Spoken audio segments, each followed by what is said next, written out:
joining us today.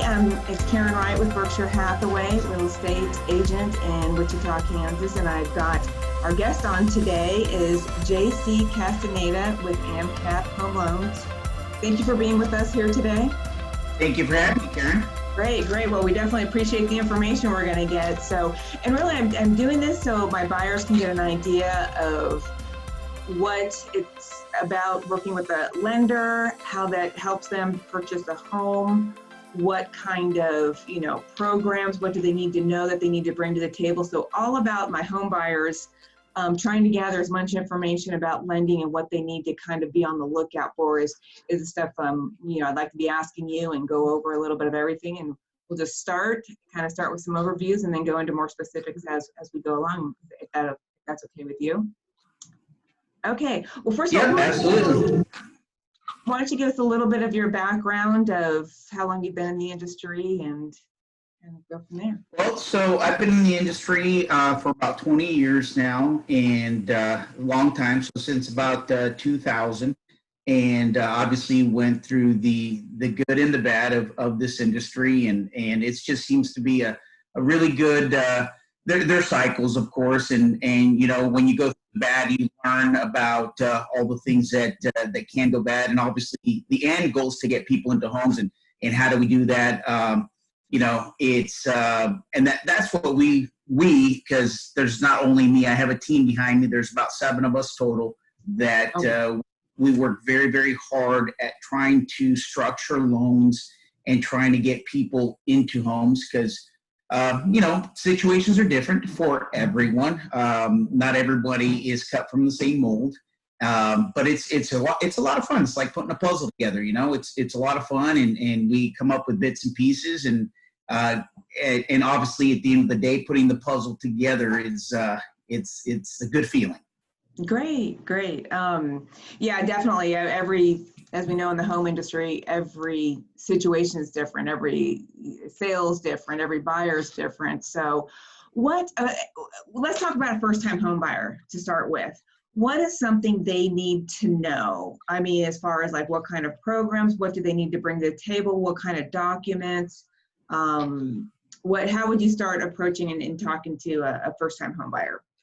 What I would tell a first-time home buyer is pick up the phone and make that initial phone call. Just have a consultation, a free consultation with the person you trust, your loan officer that you trust, because there's a lot of misconception out there. A lot of people think that you need to have 20% down in order to buy your first home. So, many people are trying to gather those funds in order to purchase, and that's not the case. There are a lot of programs out there that offer, 3% conventional, 5% conventional, 3.5% FHA program. And of course, there are some down payment assistance programs out there that are offered whether through the county, through the city, through the state. You just got to do some research and find those programs that fit every buyer. Not every buyer is going to fit or qualify for those programs, but that opportunity might exist. And of course, you're not going to know what opportunities exist without the initial phone call. Right. And like I think I had mentioned to you, I had gotten asked recently about when you're saying about the down payment assistance programs, or the USDA, one of the, which is not an FHA or conventional, but the USDA, which helps like in our town, the outskirts of the area, not the central. And so that, no down payment, I believe, but there's an income limit on who can. Right, is that correct? Yes, that is correct. There are income limits on some of those programs. So, and again, we're not going to know who fits in what box until you have that initial conversation. In some cases, I may even suggest, like, hey, you know what? Let's submit a mortgage application. Let's pull a credit report. There's a lot of hesitation around pulling credit reports because that's going to affect my credit. Right. Yes, it will. However, However, it's also going to answer a lot of questions. Maybe you had a collection from years ago. You don't know if it's still affecting you today. So a lot of people, what is, because they may have had something negative in the past, they choose not to do anything about it and kind of ignore it, right? And so if you're preparing to buy a home, let's submit a mortgage application, let's pull the credit report, and if that item is still affecting you, then let's put a plan together and try to resolve that in order to prepare you for home buying. And also the question, like at that stage, it's almost like going a little bit before that stage. What I get on my end is a pre-qualification letter. So that's also where they need to talk to you to get the pre-qualification letter and on my end, for a buyer to know that's what I have to submit with an offer.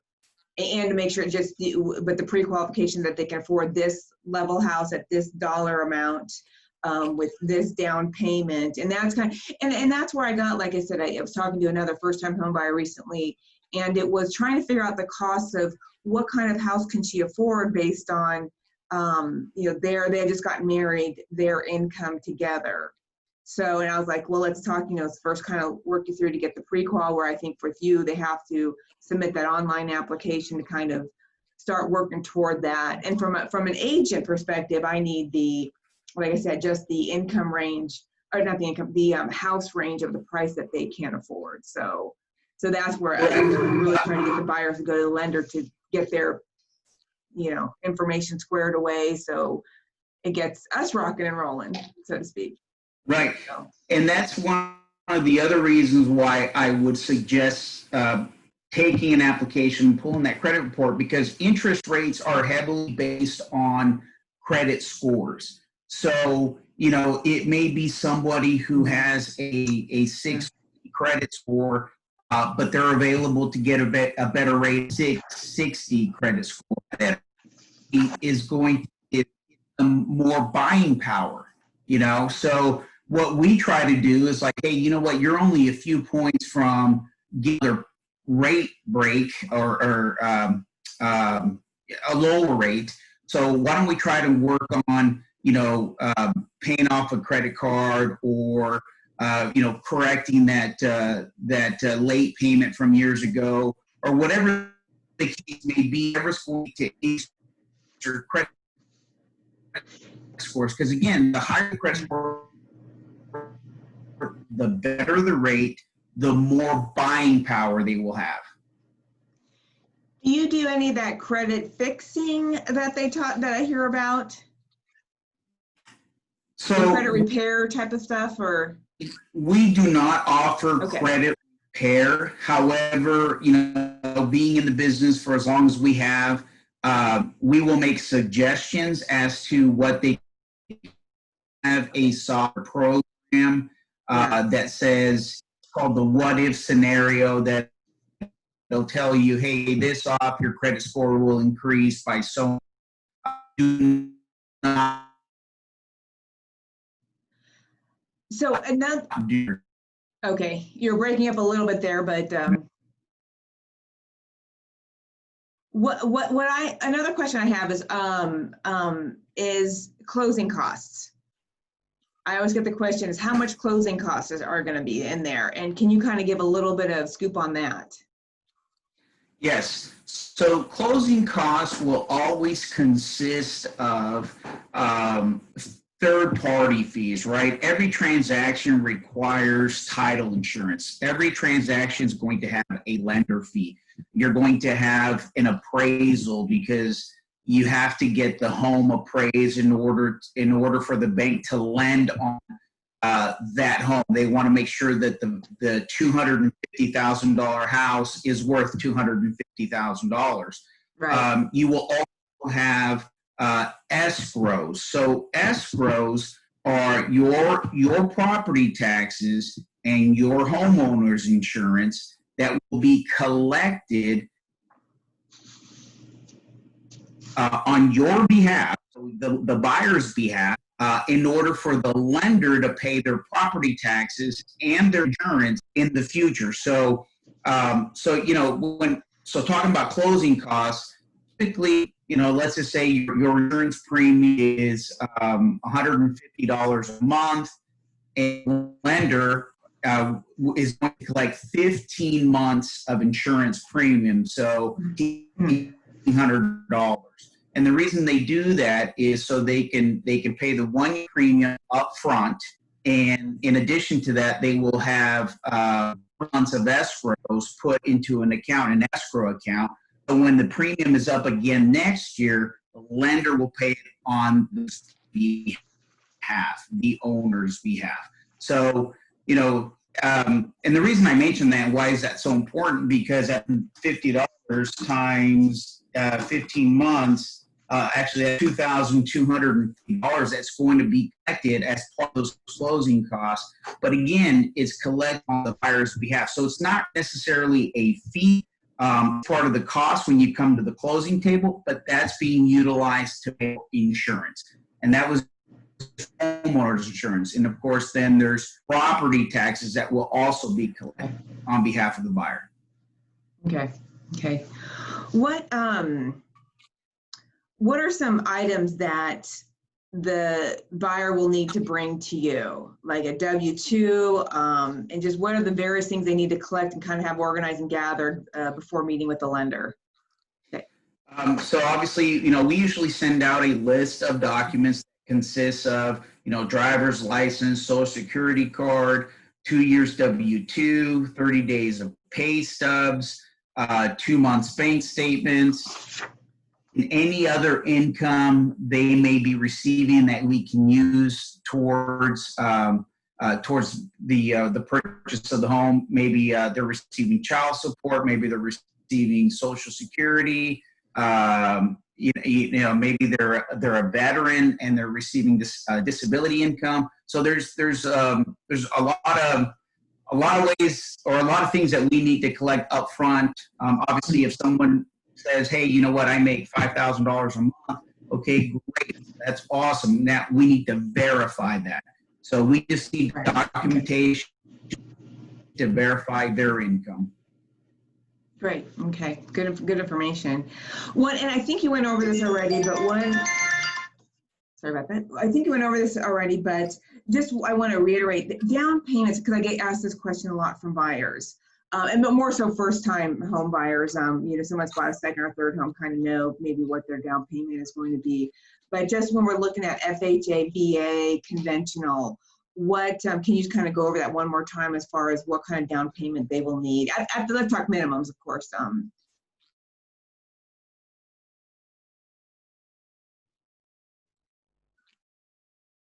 JC, did you get that? Again, a minimum credit score. Yeah. So normally there's a credit score minimum in order to qualify for down payment assistance. Okay, that's typically 640, and then in addition to that, there are vacations. All right, so again. You're breaking up a little bit. Can you try one more time repeating that? I'm so sorry. No, you're fine. I got your internet. So. I don't know. This never happens to me. I swear, never. It's happening today. So, so with down assistance, normally there's a minimum credit score requirement. It's typically about 40, and then there are also income come with that. So, I know people ask all the time, hey, can I get down payment assistance? Well, opportunity may be there for you. However, I won't know until you present us with your application or documents. We need to make sure that they're well qualified for down payment assistance. So, I get asked a lot as, I get this, can you help me get this? Well, I don't know what I is. We're in the beginning of this, and there's a lot of things that I don't know about your finances, your credit score. So I always encourage everyone, let's just, talk, phone call, and try to sort things out. And if we need to, we'll go ahead and apply and pull that credit report, and that'll answer a lot of our questions. Great, great. Well, you've kind of covered everything that I tend to get, in the beginning asked by the buyers, especially the first-time home buyers that, need a little bit more information to start off with them. And one other thing I just want everyone to know is that JC is bilingual, so I do get asked that here and there, that people that need a bilingual lender. So that's great to know. So is there, as we're wrapping up, is there any last minute things you would like a buyer to know? I think you kind of covered the different programs, the down payment assistance, the ones we get asked a lot. I know this market is interesting. We got really low interest rates right now, so a great time for buyers. But any last things you kind of want to wrap up with and that you can think of that we haven't covered? Yeah. So I think you mentioned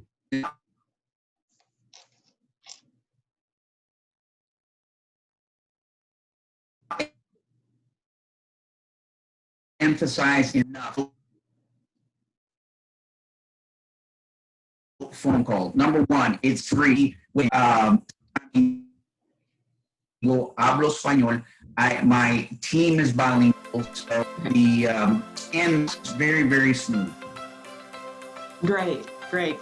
Just so you know, we didn't hear a lot of that last part just because it was breaking up, but hey, no worries. We'll put some more information in the link below in the description. I will put JC's contact information, and we'll have a little bit of a cheat sheet for you about lending, a couple PDF or so. So that'll kind of get you started, but that's all going to be in the link below. So just click below and you can reach out to JC Castaneda with AMCAP Home Loans and he can get you started. And hey, JC, I really appreciate this time together. We'll definitely regroup down the road and kind of go over some other housing variables from a lending standpoint and just kind of go from there. But hey, I appreciate your time today. Thank you, Karen. I appreciate you having me. So, all right, well, thank you, everybody. And if you'd like what you heard, please subscribe to the channel below, and we'll get back to you next week.